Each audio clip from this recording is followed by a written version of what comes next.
Bem, uma vez que a fraude sexual nas nossas situações ou nas nossas sociedades é pouco falada, pouco difundida, porque fala-se mais da agressão sexual como tal e do abuso sexual como tal, começam assim por fazer uma certa distinção, uma certa diferença entre essas grandes figuras de crimes. Bem, tratando a priori de abuso sexual, o que é que vem a ser abuso sexual? Abuso sexual é toda violação, é toda ameaça, é toda e qualquer atitude de um adulto, ou seja, de um maior de idade, contra um menor de idade ou contra uma menor de idade, privando, invadindo a sua privacidade, a sua determinação sexual, com ou sem penetração. Aí estamos a se referir de abuso sexual. Porém, quando essas mesmas situações acontecem entre adultos ou entre maiores de idade, aí estaremos diante propriamente da agressão sexual. Abuso sexual é quando está se falar de um adulto e um menor. Violação ou agressão sexual, que é a generalidade, é quando se fala entre adultos. Bem, já a fraude sexual encontra-se mais ou menos situado nos meandros dessas grandes figuras, uma vez que a fraude sexual é toda obtenção da relação sexual com ou sem penetração, com o consentimento da outra parte, mas com o consentimento, eu poderia dizer, de maneira inocente, de maneira não informada, uma vez que o mesmo infrator, o mesmo criminoso, se podemos assim considerar, e podemos considerar sim, usa talvez da sua autoridade, da sua posição profissional, da sua posição familiar, usa certos artifícios de engano, de manipulação, mentir talvez até mesmo sobre a sua identidade, quem é, onde é que trabalha, e dar uma outra valoração de maneira enganosa a essa outra pessoa, de maneira a obter a aprovação ou consentimento sexual da outra parte, mas de maneira enganosa, uma vez que a outra parte, se realmente soubesse do que se trata ou quem se trata e o que se fará, a meu ver, talvez a mesma pessoa, a mesma vítima, não iria se predisposer a envolver-se sexualmente com o mesmo criminoso. A fraude sexual tem uma pena de prisão de até 3 anos, podendo ser convertido em multa até 366 dias. Isto é, faz parte dos crimes sexuais que encontramos a partir do artigo 181 até o 197 do Código Penal angolano. E ainda assim, doutor, podemos também fazer a relação, uma vez que está a se falar do Código Penal, podemos também fazer relação a alguns artigos da nossa Constituição da República, uma vez que a lei magna de um determinado país, e Angola não está de fora quanto a isso. Uma vez que, falando da fraude sexual por ser um assunto que pouco se fala, mas é uma situação que muitos vivem, ou que algumas pessoas vivem, a Constituição não fala propriamente da fraude sexual como tal, mas fala de alguns princípios, fala de alguns preceitos que dá substância, dá reserva à intimidade, à privacidade de outrem, seja sexual, seja integridade moral, seja integridade psicológica, seja integridade física. A priori, a Constituição fala do maior bem que deve ser valorado, que deve ser preservado, que é o bem-vida. Isto é no artigo 30 da mesma Constituição. Em seguida, fala do artigo 31, que fala da integridade física. E, mais adiante, temos o artigo 32, que fala sobre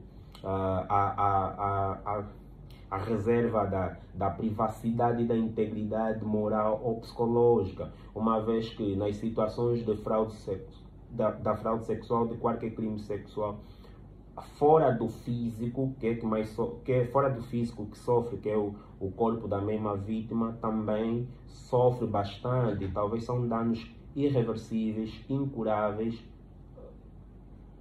que é o lado psicológico ou o lado emocional, porque deixa traumas por um certo tempo. E nessas situações, normalmente, as vítimas, principalmente se tratarem de mulheres, por serem um pouco mais retraídas, pouco falam sobre aquilo, talvez não terá ou não teve um acompanhamento certo pós o mesmo abuso sexual, pós a mesma fraude sexual. Então, o psicológico e o emocional também sofre. Esta é uma situação que digo ser muito frequente, mas pela que muita gente desconhece que é crime. O que é que está a faltar, na verdade? Falta, a meu ver, informação, porque e tem uma razão de ser, de haver essa pouca. E aliás, nós nas pesquisas que se fez, infelizmente não achamos ainda nenhuma jurisprudência, ou seja, nenhuma decisão do tribunal em relação a esse assunto especificamente. Por uma razão muito simples. Essa fraude sexual é uma novidade do nosso Código Penal. Ou seja, anteriormente, o Código Penal angolano, que era o código que esteve em vigor desde 1888, praticamente nós não tínhamos essa figura da fraude sexual. Então, imaginemos, esse Código Penal é de 2020, né, a Lei 38/20 de 11 de novembro. Praticamente estamos a falar de 5 anos desde que foi promulgado e entrou em vigor. Então, ainda há pouca informação difundida com relação a esse assunto específico da fraude sexual. É um pouquinho extremais, é muito recorrente, como disseste, pessoas fazerem-se passar por outra. E até aqui um caso muito específico é se um gêmeo, alguém gêmeo, passar-se por outro, que não seja ele, que normalmente aí fica difícil a distinção entre quem é quem, e se ele, usando dessa aparência que tem, então aqui fazer com que a outra pessoa incorra em relação ao erro da sua identidade, acaba também por cair nesse crime aqui da fraude sexual. A ideia é mesmo levar a pessoa ao engano.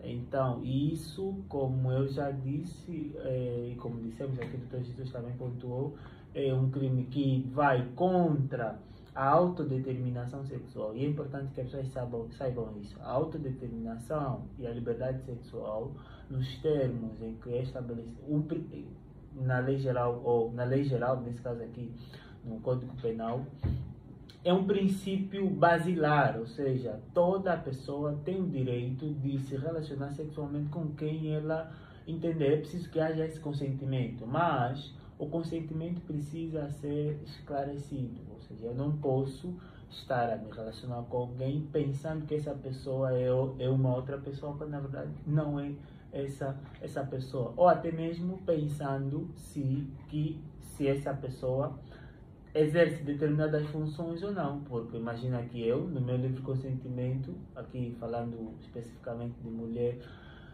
penso que este indivíduo é alguém que detém determinada função na sociedade, determinado prestígio, e isso me atrai, me leva a dar o meu consentimento para me relacionar sexualmente com essa pessoa, vindo a descobrir mais tarde que não é nada sobre isso, ou seja, essa pessoa está a ocultar, está a usar de fraude para obter a questão da satisfação sexual. Portanto, aqui nós vemos a fraude sexual e o procedimento, é claro, deve haver uma queixa, deve se apresentar uma queixa, salvo situações em que resulte morte da vítima, que vai se tornar imediatamente um crime público, que o Ministério Público, assim, que vão já entrar e descolegar todos os mecanismos legais necessários para que o indivíduo ou agente do crime seja penalizado. Mas quando não há essas circunstâncias específicas, só existiu a fraude, então foste vítima de uma fraude sexual, ou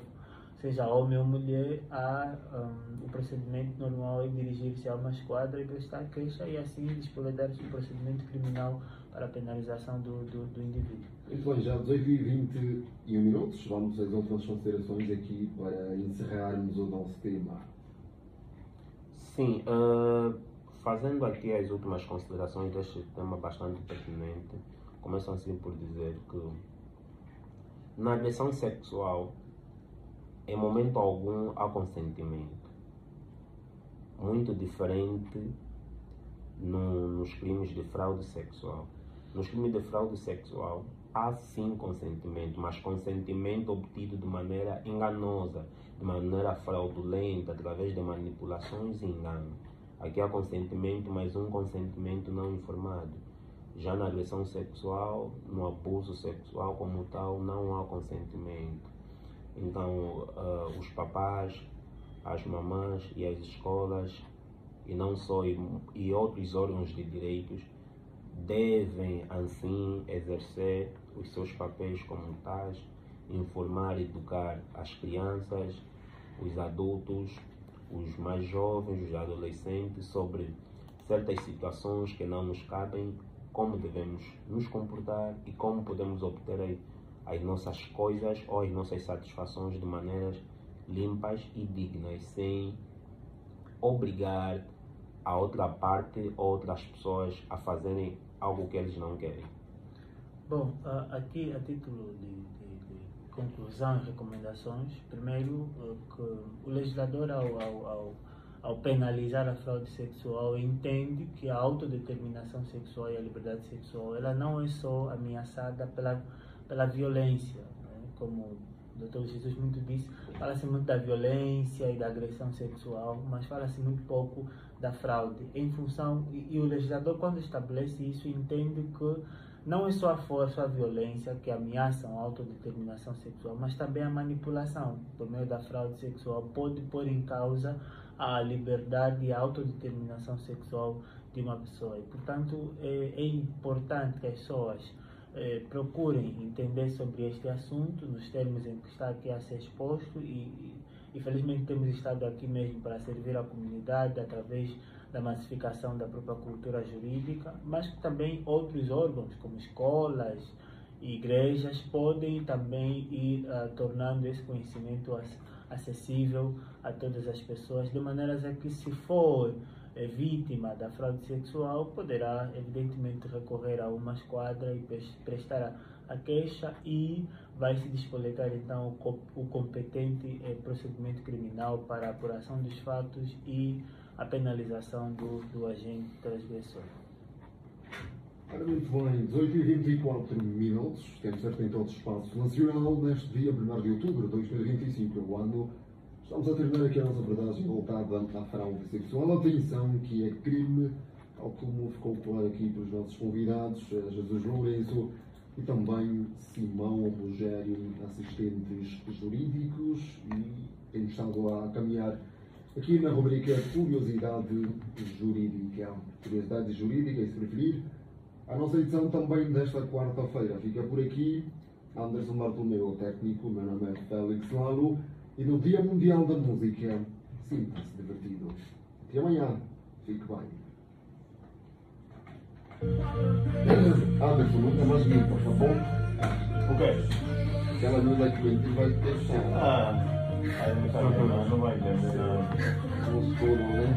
No escuro. Tem bomba para estar na festa. Mas aí, como Deus que mais cuida, eu vou por acaso.